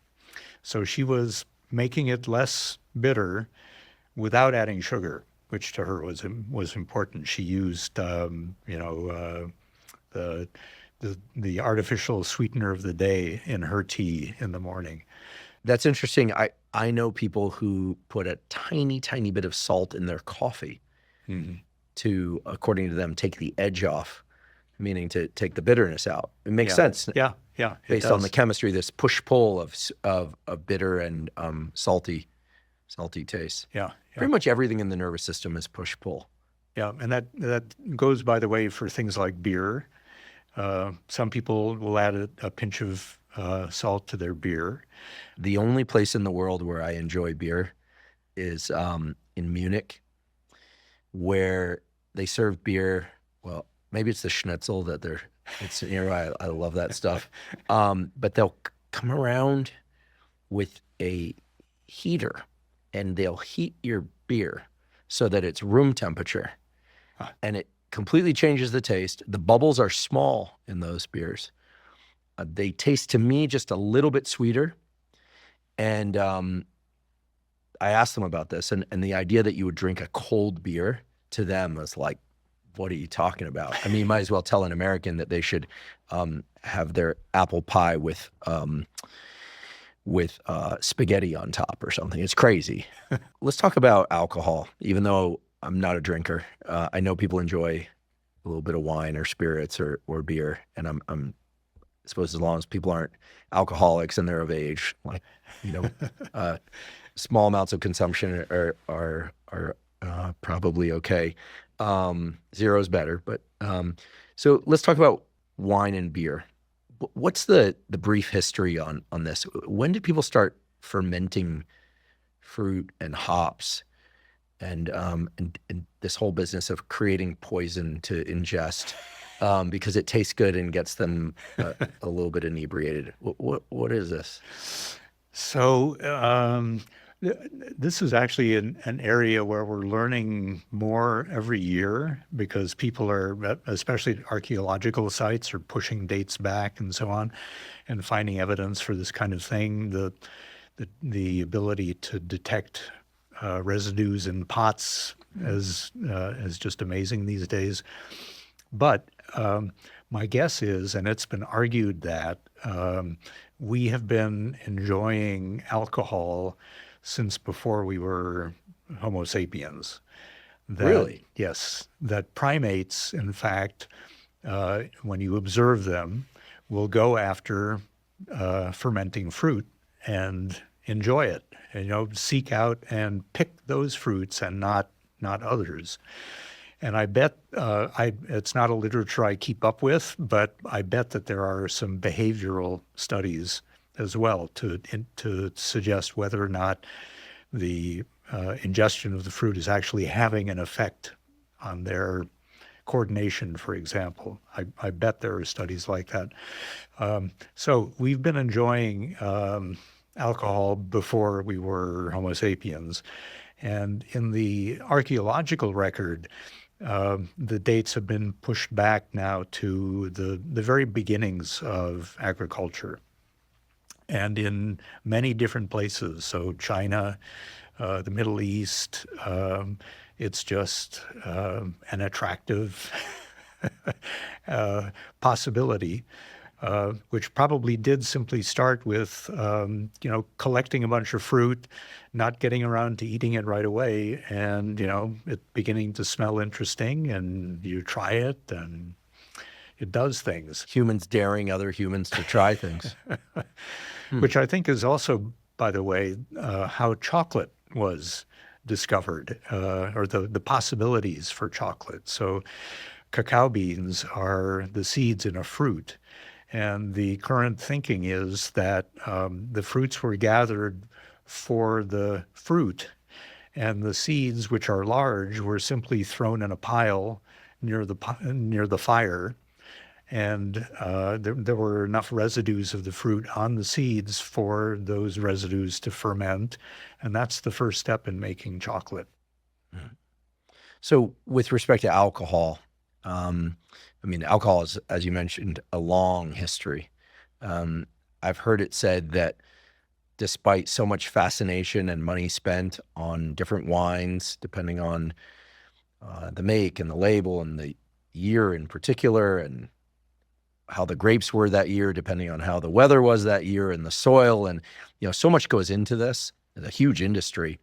But every once in a while, there'll be a study published where they'll do a blind taste test, and some of the most experienced, aka expert wine drinkers won't be able to discern the finest wine or near finest wine from a far more trivial, inexpensive wine. And that always seems to send everyone into disarray for a couple of weeks. And then everyone goes right back to distributing their wine consumption according to their income and what they perceive to be the better wine. It's kind of a wild foray into human psychology. Like, if this is true, that these expert wine drinkers can't discern like a $20 bottle of wine from a $2,000 bottle of wine, and yet they insist on returning to the practice of preferentially buying and consuming more expensive wines if they have the means. That says all sorts of things about humans and the way we place value on things. But I want to know, are the more expensive wines actually truly better from the perspective of taste? And through the lens of, let's just say, a novice and an expert wine drinker, what's the deal? Yeah. So this, I think, is really complicated in all kinds of interesting ways. And I think, to begin with, it's true that people have done things like serve red wines, expensive red wines, alongside white wines that had been dyed red, and asked experts to judge them and comment on them, and the experts being fooled by the food coloring. So I think it's in large part, to begin with, a matter of what we're expecting to happen when we taste something.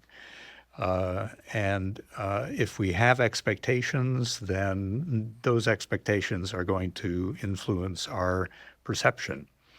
And there are a couple of wonderful books by a neurobiologist named Gordon Shepherd on exactly these subjects.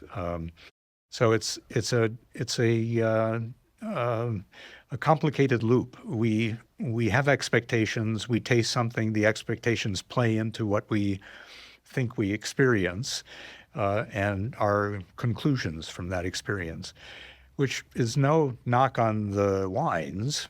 It's just the fact of our imperfect nature as sensory beings. Then when it comes to the wines themselves and the kind of variation that you find from different kinds of wine makers, locations, weather, treatment during the winemaking process, all those different things. If you work at it, you can train yourself to notice minute differences, just as you can train yourself to notice minute differences in all kinds of other things that we care about. Art connoisseurship, for example, is knowing something about the history of art and about the materials and that kind of thing. They all play into our judgment. And what we're talking about when we're talking about whether a wine is better than another, it's a judgment. And I think the more you know about, if you care to know, the more you know about a particular material, the better you're able to either appreciate it or depreciate it, depending. Mm-hmm. And wine is just fascinating material. I mean, it's made every year from all kinds of different grapes in all kinds of different parts of the world, by all kinds of different people. And they all taste kind of different, depending on all those different factors. And if you're interested in those kinds of distinctions, and if you get pleasure from taking a sip and saying, yeah, that was a warm year in that vineyard and tastes a little riper than the other bottle that I have in my cellar, that's great. That means you're using your human capacities to the utmost. If you're just drinking to drink, not so much. So I think it depends on not only the product but the consumer. Mm-hmm. Like so many domains of life, it sounds like curiosity lends itself to a deeper and better relationship with something. A guest on this podcast, who himself was a comedian, said exactly what you said. He said, which is only to say that you agree, that the more you learn about something, the way a movie was made or visual art or a song, the more you come to appreciate it, with one exception. Comedy. You either think something's funny or not. You can learn about the process that comedian went through. You can learn about the context, and if it's not funny to you, it's not going to become funny. So it seems to be like one exception in the universe of experiences. But even though we weren't talking about food, I think he would totally agree with you on this point, which is a perfect segue for my next question, which is about cheese. When you walk into a cheese shop in, say, Denmark or in Northern Europe, do you like it or do you feel overwhelmed? Because for those who have, they know it's intense. Yeah, it's one of my favorite things, actually. Something that I learned to like when our family lived in France for a year. And I decided, the French make a lot of cheese. I should learn something about that. And I went to a little trailer at one of the farmers markets in the little village we were living in. And in my broken French said I would like to learn about cheese. I got like a 10-minute lecture on how Americans could never appreciate cheese properly. But then, okay, I'll tutor you. Mm-hmm. And I had a wonderful year-long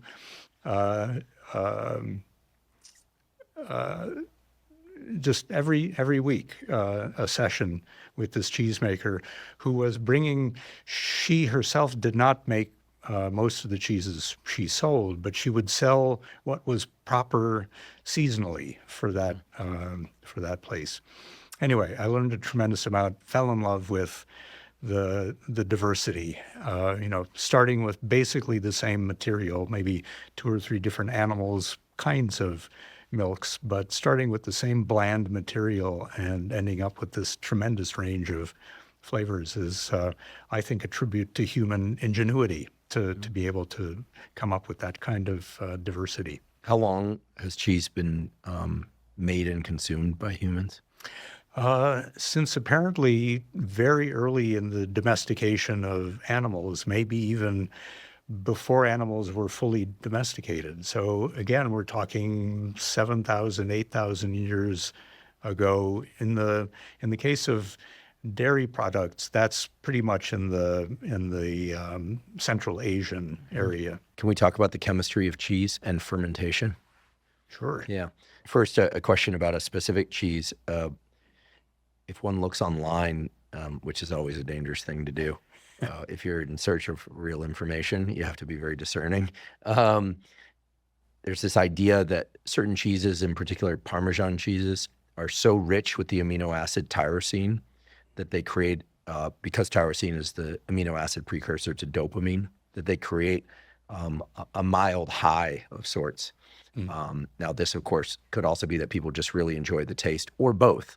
Yeah. But makes sense at some level. What's known about the chemistry of cheeses and the experience of cheeses? Yeah. Well, so the thing that makes cheese much more interesting than milk is the fact that microbes have been living in it and on it for weeks or months or years, and slowly breaking down the proteins and the fats and generating these small molecules that we were talking about before that have flavor, that give us the sensations of taste and smell. The longer that process goes on, for the most part, the more of those breakdown products there are, and the richer and more varied the flavor is. Now, you can sometimes get very strong flavored cheeses very quickly. Camembert is an example of cheese like that, where you, in the cheese-making process, essentially encourage the changes to happen very rapidly. But if you dial back on the process and let it take longer, you end up with a much more diverse array of molecules.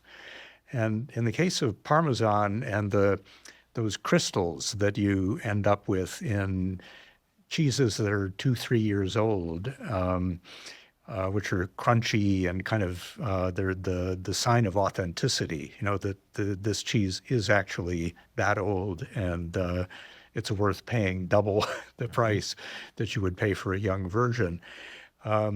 Those are usually tyrosine or other amino acid derivatives that have been broken off of the protein chains, and then because the cheese has slowly been dehydrating, they've become insoluble and begin to crystallize out. And so that's why they're a sign of the process of aging, and also the time of aging. The thing about it, though, and for me, the question mark is that tyrosine was there already in the proteins. And so is having it crystallize out somehow making it more immediately available to have an effect on us? We don't have to digest the protein anymore now. It just, pops right into us the moment we put it in our mouths. Maybe that has something to do with the effect that people are reporting. When smoke flavors are added to cheese, is it through actual smoking process? Yes. If it's authentic? Yeah, if it's authentic, yeah, the cheeses have been kept in a room with something smoldering, and that was often in the old days, and still to some extent these days, kind of like curing hams. Bugs are going to want to enjoy that really rich, nutritious material, and so you have to ward them off, and smoke is a good way to do it. That makes sense. So to keep bugs away, you fill the room with smoke, and then you end up with food that tastes smoky. Yeah. And then you tell people that it tastes good. I'm not a fan of smoke. I don't know why. Yeah. Maybe it's because most smoky flavors seem to come from it tastes chemical to me. It doesn't taste like smoke. It tastes like smoke generated from drywall mixed with some styrofoam. It's not like a nice organic, in the real sense of the word, natural flavor to me. It tastes chemical. Yeah, yeah. No, I know exactly what you mean. And I also think that most smoked foods are over smoked.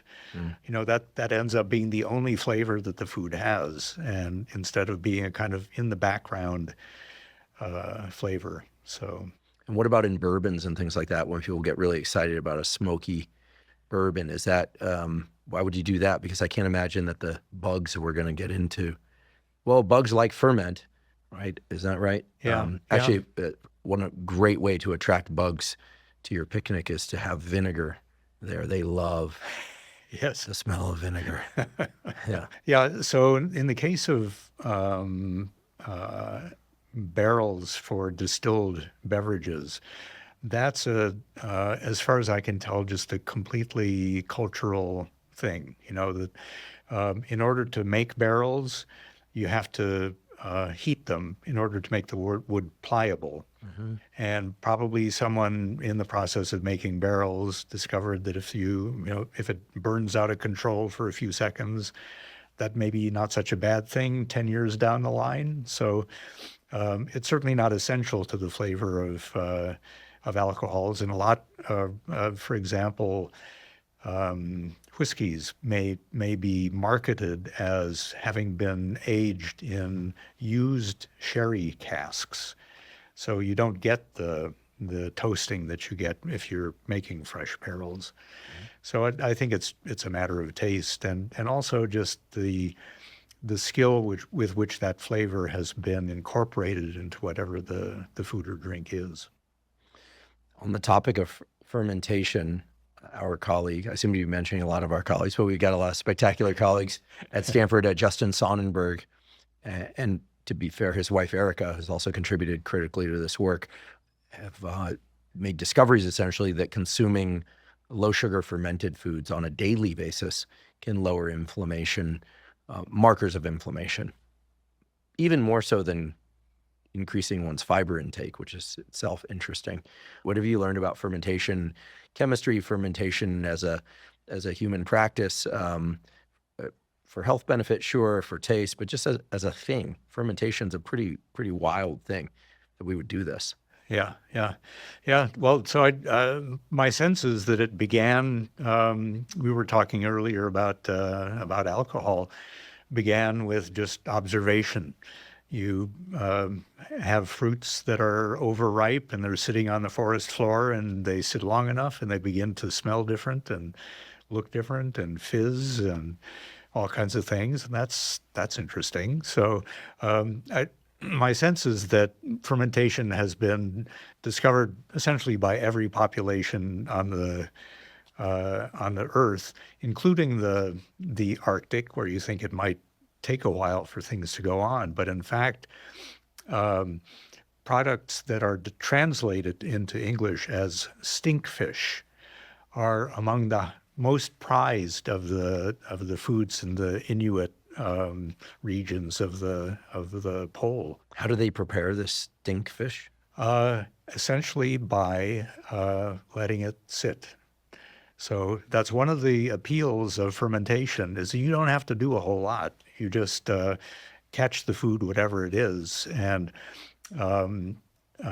put it in a container of some kind. Some stinkfish are made simply by digging a pit and burying it and covering it over. And then there's a connoisseurship of these foods. It's a lot of fun, actually, to go back and read the accounts of explorers to these regions, and the locals are trying to show the greatest hospitality by serving them foods that they can't bear even to get near.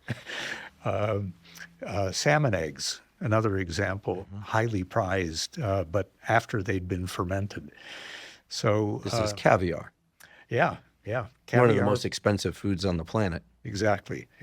And not just for kind of for show reasons. I mean, the omega-3 content of caviar is like off the charts, and there are other micronutrients in caviar that make it. These are the sturgeon eggs typically, right? Yes. Yeah, that's right. Yeah. Which production of which almost disappeared 20 years ago, and now is booming because people are now farming these fish. The fish were endangered. They're now farming them all over the place and trying caviar from different species that had never been tried before. So that's actually part of what I would say about fermentation these days as well, is that once the formerly isolated populations on the earth began communicating with each other and sharing expertise and sharing knowledge of these materials, which has happened, of course, hugely in the last 20 years or so. Local traditional ways of doing things have now not only spread to other parts of the world, but gotten people to ask the question, well, if you can do this kind of fermentation with this raw material, what about doing it with a different raw material? Miso was traditionally made with soybeans. Now it's being made with peas in Northern Europe, and just on and on and on,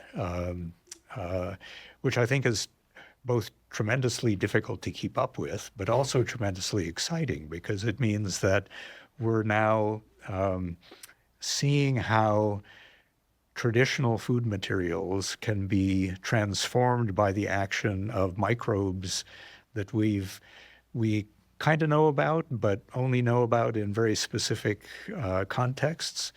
And so I think the next couple of decades are going to bring forth just all kinds of new foods that will be initially strange and maybe off-putting because they're new, but also they're going to be, this era's versions of miso and soy sauce and beer and wine and so on.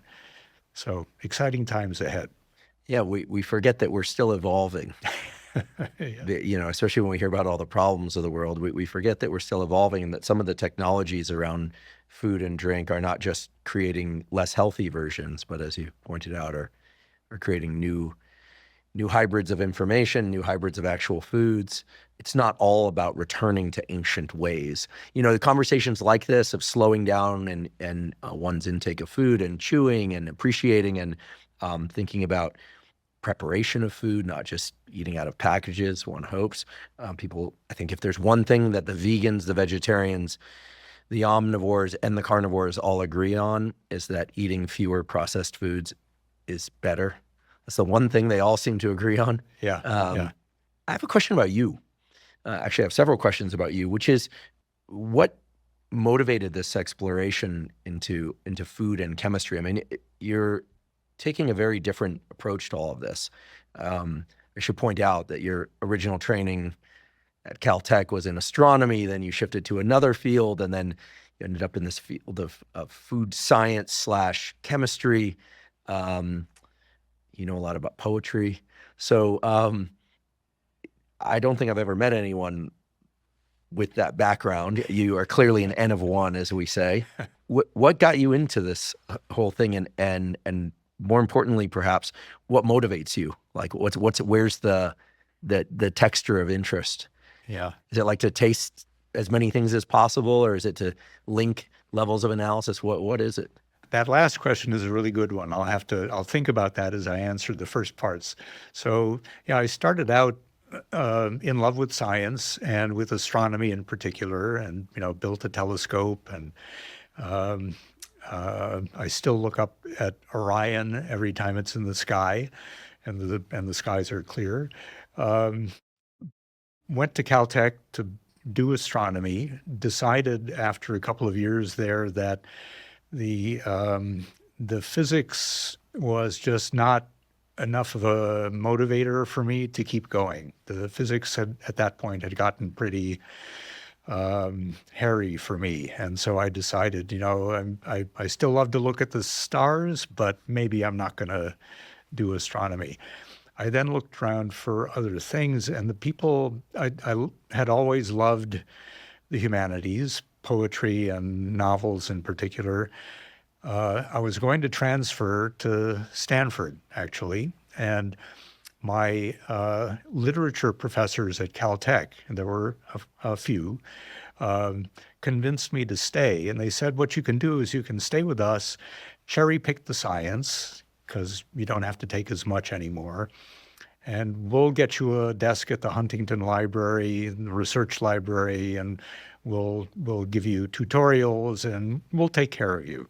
And that's exactly what happened. It was a fantastic education that still included plenty of science, but it was on my terms and not the discipline's terms. And then I went off to graduate school in literature, having been inspired by my teachers at Caltech. Did a degree there on the poetry of John Keats, and then couldn't get a job teaching. And so my mentors back at Caltech and also in graduate school said, well, you have the science in your background, you should do something with that. And long story short, conversations with friends over the dinner table and drinking wine and so on, question came up, why is it that beans give you gas? And we all laughed. I laughed, and then I went to the library and I found out why.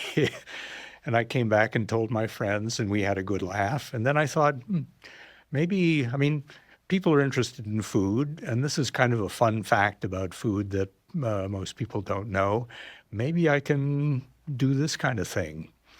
So I began to look a little more into it. And then in the meantime, a scout for one of the publishing houses in New York had a girlfriend who was in the same group, and she reported to him. He reported to the publisher. Publisher called up out of the blue and said, we hear you're writing a book about the science of food. And so from that moment on, I was writing a book about the science of food. You said, yes, I am. Yes. Why do we get gas from beans? And is it true that soaking them in water prior to cooking them can remove some of that untoward effect? So it turns out that the answer was discovered by scientists working for NASA. And if you think about NASA and their missions back in the 70s, you can understand why they would want to control something like this. So it turns out that beans contain, in addition to starch and sugars, kind of intermediate-sized carbohydrates that our bodies do not have the enzymes to break down into sugars. So we can take care of starch, but not these intermediate-sized molecules. And so they pass into our gut unchanged, and then we have plenty of microbes who are happy to see those and digest them.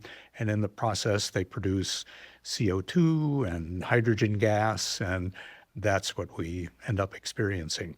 So the way to deal with that is to soaking the beans will work. That leaches out some of these molecules, which are small and so soluble in water. Even more effective is to actually bring that water after it's been soaking to a boil and then pour that water off. That will get rid of more. But the other point I would make about these so-called oligosaccharides is these days we value the life in our lower tract. And these are the creatures that those molecules are in fact feeding. So, and it has been shown that you can or your system can kind of adapt. So yeah, the first few times you have beans or lentils or whatever it might be, you may have some discomfort, but the more frequently you eat it, the better you're able to tolerate it, or your system is able to tolerate it without generating the discomfort. Yeah, that seems to be a repeating theme, which is that the more we eat certain foods, the more our gut microbiome adapts to those foods.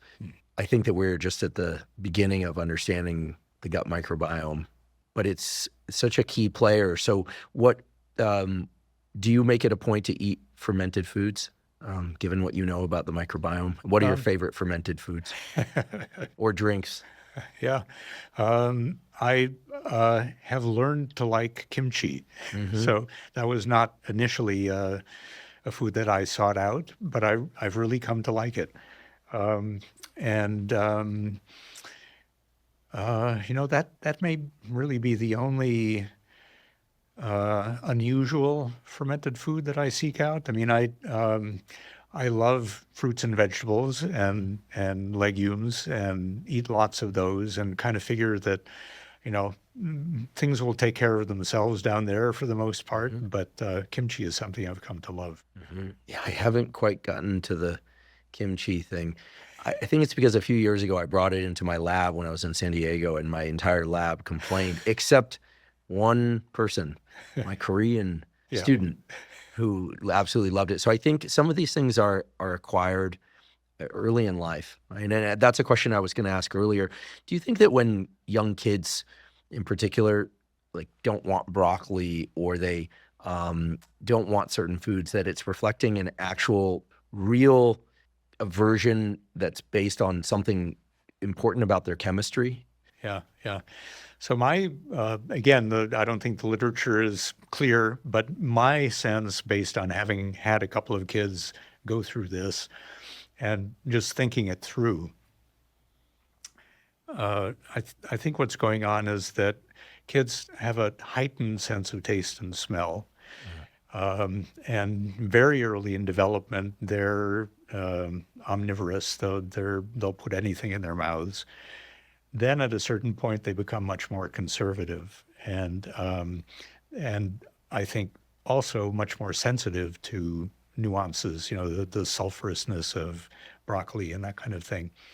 So, but I think it's also both temporary and you can work with it. So in the case of our kids, we just made our regular dinners every day. And we would say to our kids, you're welcome to eat as much or as little of what we have as you want, but this is what we have. And there was one food that neither my son nor daughter could tolerate. And we ended up just deciding, okay, that's literally off the table. You don't have to worry about this one.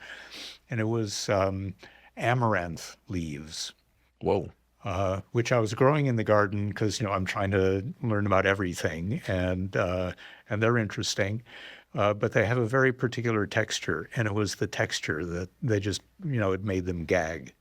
And I didn't want to put them through that. So Fair. So it wasn't just saying, I don't like this. It was, they were trying. If nothing else, one can still thrive in life without having eaten amaranth leaves. Is it true that some people like and some people loathe cilantro because they taste different things in the cilantro? Like, the experience of cilantro is fundamentally different for some people than others. I like it. My father, he hates it. Yeah. So cilantro is a really interesting case, and the subject of a series of studies at the Monell Chemical Senses Center. They in addition to all kinds of other things, would go to local county fairs and ask people, first of all for twins. If they saw twins on the grounds, they would bring them over to the booth and ask them both to taste cilantro and say what they thought. Bottom line is, cilantro has molecules that kind of, I was going to say cross-react. That's not exactly it. They're also found in soaps. And so for a lot of people, depending on whether they've been acculturated to cilantro early in their lives or not, if they're only encountering it as an adult, the first thing they're going to think is, that tastes like soap. I don't want to put that in my mouth. Unless, you're in company where it's important to go along with the gang. So there's a good basis for this kind of divergent set of reactions, but it has more to do with the cultural appearance of those same flavor molecules than with the material itself. I see. So for those of you that don't like cilantro, you can cite this discussion. I have a colleague at Harvard, Catherine Dulac, who studies the olfactory system. You're probably familiar with Catherine's work. Yes. Yeah. And she's French, as the last name suggests. And she would tell this story about different students and postdocs in her lab who come from a variety of different countries, being split down the middle in terms of their experience of microwave popcorn. That some people in her lab were like, love the smell of microwave popcorn, but then there's a separate population of people in her lab that experience the smell of microwave popcorn as exactly the same as pungent vomit. And she claims it's on the basis of a variant in one of these olfactory receptors, which also speaks to the relationship between smell and taste. Nobody wants to eat something that smells putrid. Yeah. Generally, one would hope. What are some other examples of foods where people tend to diverge on the basis of something known to be or almost certainly biological, as opposed to just, I wasn't raised eating that, or that seems weird? So one thing that comes to mind that isn't quite that is Parmesan cheese, which has as one of its primary flavor components butyric acid, which is also the main thing that makes vomit smell like vomit. And some people just can't eat Parmesan cheese for that reason. Others don't notice it. Others kind of notice it, but it's okay. It's part of being Parmesan cheese. So a lot depends on not only the sort of the individual apparatus experiencing a food, but then also what's kind of normal for that food to contain. And because cow's milk is especially rich in butyric acid as one of the components of the fats, that's what you get when the breakdown takes place. I like the example of Parmesan cheese. More for me. Yes. More for me. My last question is not in the domain of food or chemistry, but it's about poetry. This is a science health podcast, but you're here and you have the expertise. So I'm going to ask you, I love poetry. What is something that you learned about Keats that most people don't know that is, at least to you, particularly interesting? And then I'll ask you to suggest a Keats starter pack. Maybe name one Keats poem that everyone should go read. We'll put a link to it. But first question is, you spent a considerable amount of time researching Keats and learning about him and his work. So what's something that we're not going to learn elsewhere? Yeah.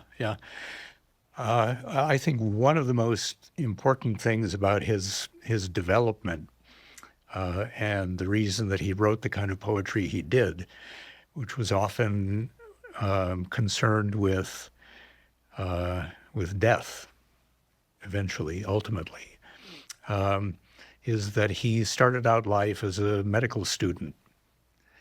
He was a medical student at Guy's Hospital in London, which still exists and has a long, amazing history. He was a medical student. He had a mother and a brother who both died of TB, and he attended them in their illnesses. And so to know that, and then to read a poem like To Autumn, which is the poem that I would suggest people read, I think just adds a dimension of appreciation to that poem, because there's nothing about death in the poem. It's just a description of a natural scene in the autumn, but those experiences are there. And knowing that and reading not only that poem, but many others, I'm sure it was, I think he wrote poetry both to comfort people and to kind of work through what it is that life is all about, that he needs to come to terms with in order to have lived that life. Thank you for that. We will go read to Autumn, and we'll look for those experiences inside of that. A couple of things I want to say. First of all, thank you so much for coming here and sharing your knowledge with us. I'm certain that it's going to change the way that people experience food and drink. And if nothing else, we'll get them chewing their food and pausing between bites here and there to get deeper into the experience of food. It's also nice. In fact, it's very refreshing to be able to talk about food on this podcast, not within the context of just fueling the body and health benefits. Those are critically important, but obviously food has cultural aspects and it has taste aspects and is one of the great sources of pleasure in life. So you've taught us how to get more pleasure from food, and also its links to history and human evolution. I mean, there's so much there, and we'll put links to your books that explore chemistry of food and other aspects.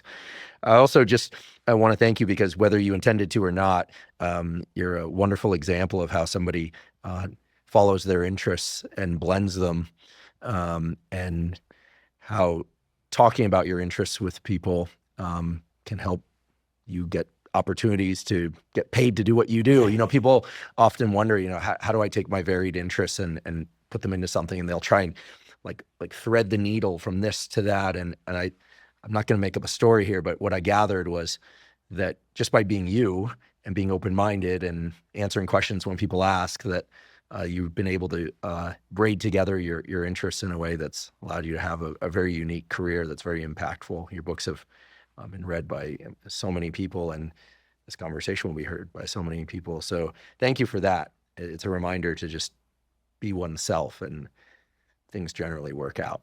And that you're continuing to do the great work that you're doing. So once again, thanks for taking the time to come down here and talk to us. I'm going to try some new foods. I think I'm going to do this tea thing. I need some greenery in my place, and I think I'm going to do that. So I have questions for you about that. And thanks so much. I really appreciate the work you're doing. Well, thank you very much, Andrew. If I can just say a word about how rare it is to talk with people who are broadly interested in sort of the details of life, but also the meaning of life, and what's possible and what's not. That makes me especially happy to be here. And I was just going to say that I looked at the book about food as being, a one-off, and then I would write about gardening or something else, and I just got captured by the subject. It's hard to think of something that's more central to just sustaining human life, but also getting pleasure from it. And so I went down the rabbit hole, and I'm still down there. Well, we're grateful you are. So thank you, and thanks for putting the knowledge you collect in that rabbit hole out into the world. Thank you. Thank you for joining me for today's discussion with Dr. Harold McGee. To learn more about his work and to find links to his books, please see the show note captions. If you're learning from and or enjoying this podcast, please subscribe to our YouTube channel. That's a terrific zero-cost way to support us. In addition, please follow the podcast by clicking the follow button on both Spotify and Apple. And on both Spotify and Apple, you can leave us up to a 5-star review. And you can now leave us comments at both Spotify and Apple. Please also check out the sponsors mentioned at the beginning and throughout today's episode. That's the best way to support this podcast.